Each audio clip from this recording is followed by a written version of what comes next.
Thanks for checking out Scotty's Hobbies. Today we're going to be looking at this 2020 Hyundai Accent with a 1.6 liter engine in it. We're going to go over everything on the exterior and the interior of the vehicle, do a quick review on this vehicle, and if you do end up purchasing this vehicle or have one, make sure you like, subscribe, and share while we're going over this, because I will be uploading many maintenance videos on this vehicle, such as the cabin air filter, the air filter itself, the emissions locations, and some other small videos. Headlights and taillights as well. I do like the grille on this and the sleek headlights. This thing gets really good gas mileage. That is one thing that I cannot complain about on this vehicle. We're going to go ahead and open up all the doors so you can see a good walk around of the inside as well. This vehicle has a cloth option, or has the cloth option. It is the SE or SEL version of the Hyundai Accent. They're both pretty much the same.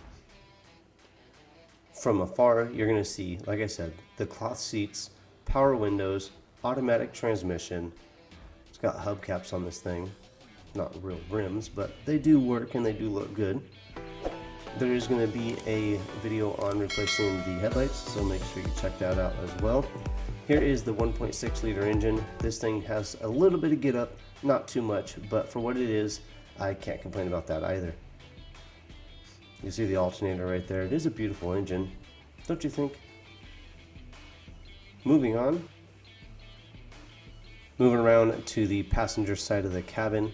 You're going to have your glove box right here. Nothing too fancy or big about it, but you do have a cabin air filter behind it, and I will have a video on how to replace that. Got a couple cup holders right there. Not the larger, extra large cups will fit in there. The mediums and smalls will. Here in the rear, you'll start to see how cramped it is, or how much room you don't have. With two adults in the front, you're going to have very little legroom in the back. You might be able to fit a car seat back here, but adults in the back with adults in the front are going to be a tight squeeze. Design on the door isn't anything fancy. You have your door handle and your automatic window switch right there. The trunk itself isn't the biggest in the world. You could maybe fit two adult dead bodies back here, nothing more than that. One thing I do like about this vehicle, that it does come with the spare and the tools needed to replace the tire if it goes flat or blows out. On both sides of your trunk, you have an access to get to your taillights as well. This is the spare, the jack, all the tools. Really helpful. Not all vehicles come with this these days. You will have the third brake light access in the trunk right here. There's your third brake light and the cover to get to the lights on the trunk lid themselves.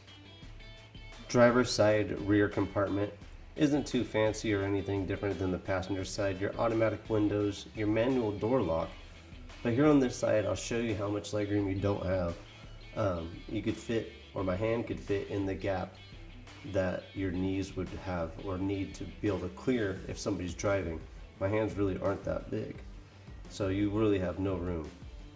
Here in the cockpit, you do have all the controls for the windows, your door handle, and everything at your fingertips that you need to control the HVAC system and the radio. It has a really nice display and lets you know a lot of information about the vehicle if need be.